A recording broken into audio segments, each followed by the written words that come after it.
Halo Sobat Tab, selamat datang di Positab, podcast ngobrolin Tab.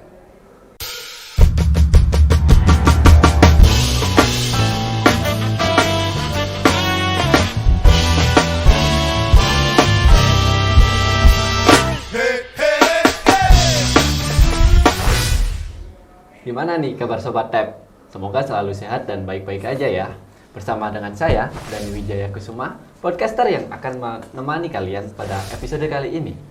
Oke, episode kali ini kita mengangkat pembahasan tentang kupas tuntas kuliah di teknologi pendidikan. Nah, episode kali ini kita kedatangan narasumber, yaitu salah satu mahasiswa teknologi pendidikan Universitas Negeri Malang, yaitu Mas Ilman.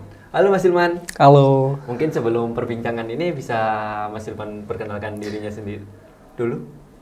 Oke, baik. Perkenalkan, nama saya Ahmad Ilman. Saya dari Teknologi Pendidikan Universitas Negeri Malang angkatan 2016. Gitu. Kalau boleh tahu asalnya dari mana ya Mas? Asalnya saya dari Lamongan, Mas. Oke, mungkin yang teman-teman yang ada di Lamongan bisa mampir ke rumahnya Mas Ilman nih. Oke Mas, di sini aku udah punya beberapa pertanyaan nih yang udah disiapin oleh tim Positab melalui Instagram HMJTab UM. Mungkin bisa langsung saya tanyakan langsung ya Mas? Siap. Oke, pertama, alasan Mas Ilman nih masuk jurusan teknologi pendidikan itu apa sih Mas? Oke, alasan kenapa kok masuk jurusan teknologi pendidikan ya? Sebenarnya kalau misalnya alasanku simpel aja kan. Kalau misalnya menurutku pendidikan itu adalah suatu bidang yang dibutuhkan setiap orang, dan menurutku nggak akan pernah mati karena setiap orang kan butuh pendidikan. Kemudian kalau misalkan teknologi juga adalah suatu bidang yang setiap tahun ya atau setiap waktunya tuh akan terus berkembang gitu, selalu ada perkembangannya. Nah, ditambah lagi teknologi pendidikan tuh nggak banyak orang yang tahu gitu loh, bidang garapan itu apa, terus kemudian nanti akan jadi seperti apa. Jadi menurutku peluangku untuk bisa sukses dalam jurusan ini tuh besar gitu loh. Dan aku juga mau ikut terlibat dalam perubahan itu gitu. Jadi intinya seperti kayak mencari jurusan yang jarang diketahui oleh orang lain Mas, agar pesaingnya nanti cuma sedikit mungkin. Bisa jadi. Kemudian yang pertanyaan selanjutnya ini Mas, mungkin bisa Mas Ilman ceritain nih, sedikit pengalaman Mas Ilman ketika menjalani perkuliahan offline. Kan sekarang kan perkuliahan sedang terlaksana dengan online gitu loh Mas. Oke. Kalau misalkan aku ngerasa perkuliahan offline dan online itu juga nggak terlalu beda jauh ya. Okay. Tapi kita doakan aja semoga kalau misalkan untuk perkuliahan online ini bisa secepatnya akan beralih ke perkuliahan offline, karena kan juga sekarang itu masih masa pandemi kan, juga masih banyak virus yang berkeliaran di luar sana gitu kan. Jadi takut kalau misalkan ada perkuliahan offline itu malah banyak yang makin terjangkit. Jadi semoga aja kita doakan bisa lebih cepat untuk perkuliahan offline. Nah, kalau misalkan pengalamanku perkuliahan offline itu tuh nggak jauh beda, tapi lebih seru, lebih enak. Dia tuh kan lebih mudah untuk berkomunikasi aja gitu. Kalau misalnya ada kesulitan terkait dengan perkuliahan bisa langsung ketemu. Kemudian kalau misalnya kerjaan tugas juga bisa bareng gitu loh. Kalau sekarang kan harus online semua gitu. Kita juga langsung dari WFH juga kan gitu. Jadi nggak bisa langsung ketemu langsung. Nah, dari pengalaman yang Mas Ilman ceritain tadi nih, banyak teorinya atau prakteknya sih Mas ketika pembelajaran offline itu? Kalau pembelajaran offline banyak teorinya atau prakteknya? Nah, kalau aku rasa tuh teknologi pendidikan pada masa perkuliahannya tuh kalian akan mendapatkan banyak teori. Tapi teori itu ketika kalian sudah selesai bisa langsung kalian praktekkan. Contohnya, ini coba dalam pandanganku ya, dari apa yang sudah pernah aku alami. Waktu dulu itu aku pernah nggak tahu sama sekali tentang apa itu software misalnya untuk berbasis untuk edit foto, misalnya Photoshop, terus kemudian Illustrator, kemudian juga untuk edit video gitu kan. Kemudian juga ketika perkuliahan itu ada praktikumnya. Jadi kita belajar dari situ dasar-dasarnya. Setelah selesai itu, alhamdulillah kok ternyata ada dari teman juga yang kebetulan minta bantuan untuk buatkan medianya gitu. Jadi dari situ aku langsung bisa praktek tuh. Oh, jadi kalau misalkan fotonya harusnya begini, nanti aku bisa buat begini sesuai dengan apa yang sudah kita pelajari kan. Jadi kayak pembuatan media tuh seperti apa harusnya kan. Jadi ada prinsip-prinsipnya. Nah, kita sesuaikan dengan pembuatan medianya gitu, dengan ilmu yang sudah kita dapat sebelumnya di kelas gitu. Dan tadi kan Mas Ilman nyebutin mungkin butuh kemampuan dasar kan ya.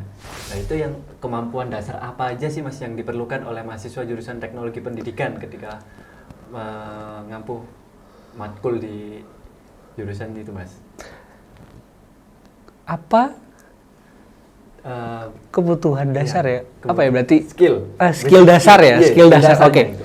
Kalau skill dasar menurutku enggak sih. Kadang kan nanti ketika kita kuliah itu akan belajar juga lagi gitu kan dasar-dasarnya gitu. Tapi yang harus aku tekankan lagi kepada mahasiswanya ya, untuk para viewers, untuk para kalian nonton, meskipun kalian mahasiswa baru ataupun sudah berkuliah di TEP, pertanyaannya adalah apakah kalian benar-benar masuk ke jurusan ini, teknologi pendidikan, sesuai dengan kalian, minat kalian, keinginan kalian atau enggak. Karena hal itu nanti akan menentukan kalau kalian bisa survive, bisa bertahan sampai lulus atau enggak. Karena kalau misalnya kalian itu merasa seperti terpaksa, terus kemudian mungkin, aduh kok ini susah banget sih, aku nggak bisa selesai deh gini kan. Itu malah apa ya? Malah nggak selesai gitu loh. Pada akhirnya kita bisa sambat aja gitu, coba bisa, aduh kok gini sih aku nggak bisa gitu loh, tanpa kita tuh nggak bergerak kemana-mana gitu. Jadi aku tekankan ke kalian, kalau misalnya kalian nggak butuh skill apapun untuk masuk ke teknologi pendidikan ini, jurusan ini, tapi kalian butuh skill untuk tetap belajar, beradaptasi, dan juga nggak menyerah gitu terhadap masalah-masalah yang akan nanti kalian alami ketika masa kuliah itu. Dan apakah ilmu-ilmu yang ada di teknologi pendidikan ini Mas bisa diimplementasiin di dunia pekerjaan, dan apa sih contohnya gitu loh Mas? Waduh, ini pertanyaannya sebenarnya nggak berat sih ya. Cuman aku mohon maaf kalau misalnya aku nggak bisa terlalu ngomongin panjang terlalu dalam, karena aku bukan tipe orang masih belum punya kompetensi untuk membahas ini sebenarnya. Tapi aku akan bahasnya terkait dengan pengalamanku aja ya. Kalau saya pengalamanku, ilmu yang kita dapat di perguruan tinggi ini banyak banget. Ibaratnya tuh kalian itu semacam dikasih apa ya, kitnya lah gitu loh. Jadi kayak misalnya kreator starter kit kan ada tuh. Nah, jadi kalian kayak dikasih kit itu. Setiap bidang tuh ada macam-macam. Jadi kalau misalnya kalian mau berkiprah di bidang misalkan fotografi, ada dasarnya. Kemudian misalkan di podcast ini ada dasarnya. Nanti masuk ke mata kuliah audio radio. Kemudian juga kalau misalkan, kalau aku suka desain kan. Nah, fokusku adalah misalkan kalau aku kan, tujuanku adalah dalam desain itu adalah memecahkan suatu masalah lewat visual. Kemudian juga aku mau mencapai suatu pesan terhadap orang melewati desain itu. Nah, nanti masuk perkuliahannya ada di kuliah desain pesan. Jadi kalau misalkan untuk kalian, jangan khawatir, teknologi pendidikan itu sudah menyediakan banyak sekali kit-kit ya, sudah menyediakan banyak sekali bekal-bekal kalian untuk bisa sukses di dunia pekerjaan. Cuman pertanyaan lagi adalah apakah kalian tuh bisa nggak gitu loh sampai selesai ini loh gitu. Jadi kalau saranku untuk kalian yang mungkin merasa salah jurusan ya, untuk teman-teman yang merasa salah jurusan, nggak perlu khawatir, karena kalau misalnya kalian belajar seiring waktu nanti kalian akan belajar, oh ternyata banyak ya gitu loh. Jadi dari situ kalian bisa sesuaikan dengan diri kalian minatnya kemana. Nah nanti dari situ yang kalian pelajari lagi, yang akan diasah terus menerus, itu akan yang membuat kalian sukses nanti di dunia pekerjaan begitu. Nah ini Mas, ketika kita nih kan seumpama nih aku maba ya Mas, bingung, aku nggak punya skill atau aku nggak punya minat nih untuk saat ini ya Mas. Apakah bisa aku mencari minat atau skill itu di organisasi, seperti contohnya aku ikut himpunan gitu Mas. Apakah itu bisa mendapatkan skill atau minat yang aku dapat gitu? Oh bisa banget. Kalau misalkan mungkin pun ya, misalnya ya untuk teman-teman kalau masuk ke himpunan ataupun mungkin organisasi lainnya misalkan seperti BEM ataupun DMF, kemudian kalian nggak mendapatkan suatu tidak tersalurkan minat kalian, tapi setidaknya kalian akan dapat suatu skill untuk bekerja dalam tim, dan kemudian juga untuk memecahkan masalah kan. Nah menurutku itu adalah hal yang dibutuhkan zaman sekarang dalam pekerjaan apapun, karena dalam pekerjaan apapun kan kriterianya adalah dapat bekerja dalam tim, benar? Nah hal yang seperti itu yang akan kalian dapatkan ketika kalian berorganisasi. Tapi itu tergantung lagi, itu kembali lagi pada kalian, prioritas kalian seperti apa. Apakah kalian memang fokus untuk mengejar akademik, terus kemudian fokus untuk berprestasi, bukan seperti dalam bidang PKM, banyak sekali. Meskipun kalian nggak ikut organisasi pun bisa banyak, ataupun bisa ikut organisasi dalam kampus aja, ataupun di luar kampus juga bisa gitu. Nah, ketika kita udah punya mas niatan kayak oke, aku mau join nih ke organisasi, contohnya himpunan, terus mikir lagi nih mas, aduh aku bisa nggak ya bagi waktunya gitu antara kuliah sama organisasi, untuk tips dan trik untuk manage waktu itu gimana sih mas? Jujur aku sendiri pun masih kurang gitu loh di bagian hal itu. Baik, berarti tips dan trik untuk manage waktu ya. Iya, benar. Dia sebenarnya agak sulit juga sih kalau misalkan untuk manage waktu kan. Kadang-kadang kan kalau misalnya aku pun sampai sekarang ini kadang-kadang masih keteteran gitu loh. Nah, tapi kalau tips yang bisa aku berikan adalah pikirkan prioritas. Jadi untuk teman-teman sebelum kalian ketika kalian sudah masuk organisasi ataupun sebelum masuknya, kalian pikirkan dulu prioritas kalian apa. Apa kalian prioritas kalian adalah untuk kuliah ataupun organisasi? Tapi kalau menurutku lebih real ya. Ya, lebih realnya itu adalah prioritaskan kalau ada kuliah kan kalian kan masuk ke UM adalah untuk kuliah gitu loh. Nah, berarti kuliah adalah prioritas kalian. Setelah itu baru pekerjaan yang lain. Jadi kalau misalkan ada misalnya kebutuhan di organisasi gitu kan, nah udah lagi banyak nih, tapi kemudian juga kuliah kalian juga tugasnya numpuk gitu loh. Nah, kalian harus pikirkan dulu prioritas kalian. Kalian bisa pikirkan kembali prioritas kalian di awal tadi apa gitu loh. Oh, prioritasku adalah kuliah. Berarti yang harus aku kerjakan pertama adalah tugas perkuliahan gitu loh. Setelah tugas sudah selesai semuanya, kuliahmu sudah aman, pokok intinya adalah jangan sampai kalian ngulang gitu. Karena kalau ketika kalian ngulang kan berarti kan kalian kehilangan kesempatan lainnya untuk belajar di semester selanjutnya. Nah, itu baru kalian bisa lanjut ke pekerjaan lainnya gitu, mungkin di organisasi ataupun mungkin volunteer bisa. Atau organisasi yang lainnya gitu, dalam ataupun luar kampus gitu. Di tab ini sendiri organisasi maupun di dunia perkuliahannya ya mas, itu kompetitif banget apa enggak sih mas? Kalau menurut dari sudut pandang Mas Ilman sendiri nih. Oke, kalau misalkan untuk aku ya, yang aku rasakan dalam berarti pekerjaan ya maksudnya ya? Iya. Waduh, kalau misalnya untuk lulusan TEP ini menurutku banyak hal yang bisa kita masuki gitu loh. Banyak hal yang bisa kita lakukan gitu loh setelah lulus. Apalagi kalau misalkan dalam bidang kompetitif seperti pekerjaan ya. Banyak banget. Kayak misalkan contohnya kalau misalnya di TEP itu kan nanti ada penjurusannya. Jadi untuk teman-teman kalau misalkan apa yang sudah aku alami, di TEP ini penjurusannya ada 2. Ada kediklatan dan juga ada kurikulum.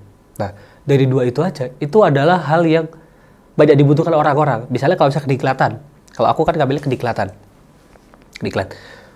Diklat itu dibutuhkan untuk mendidik. Misalnya ambil contoh kalau misalnya kita aku pernah lihat itu, kalau misalnya kalian tahu di Indomaret atau Alfamart itu aku lupa, itu di dalamnya itu nanti ada coffee shopnya.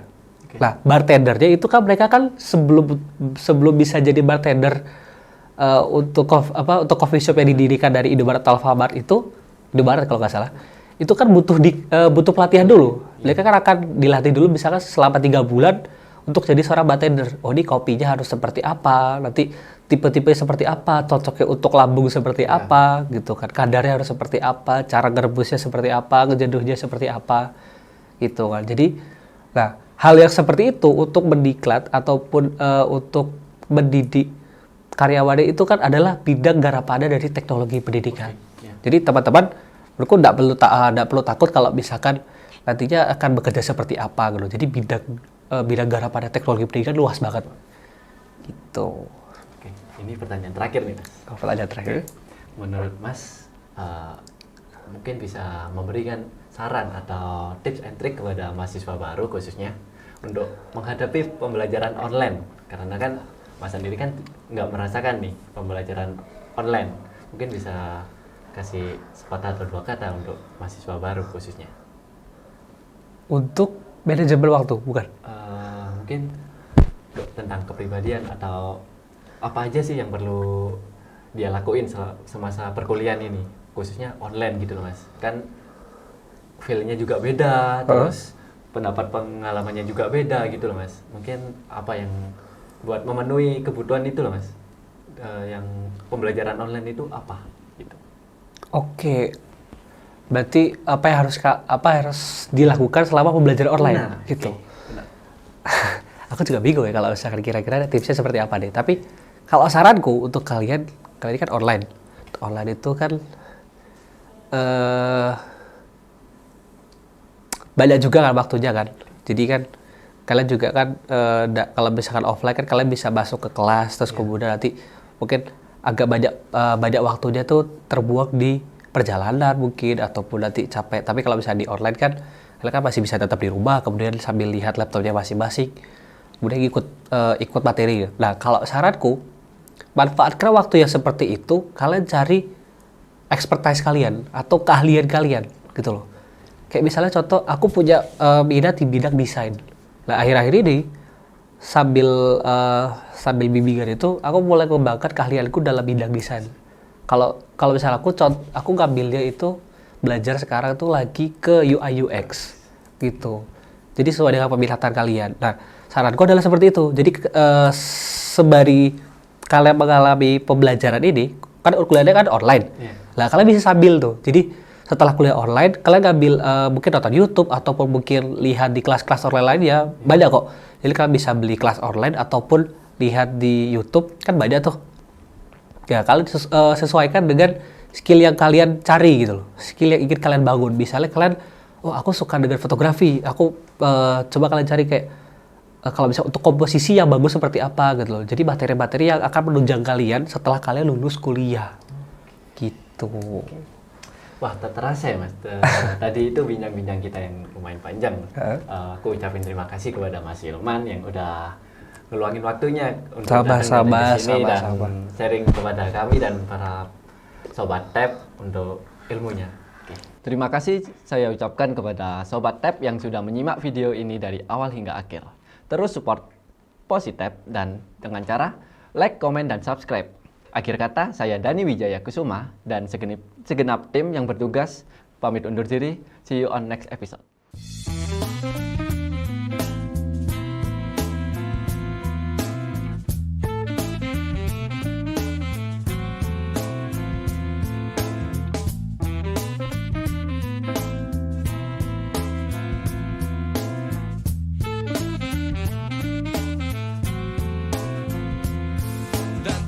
Por la calle como cualquier otro día, no debo mucho pero ya nadie me fía, no me busca la CIA.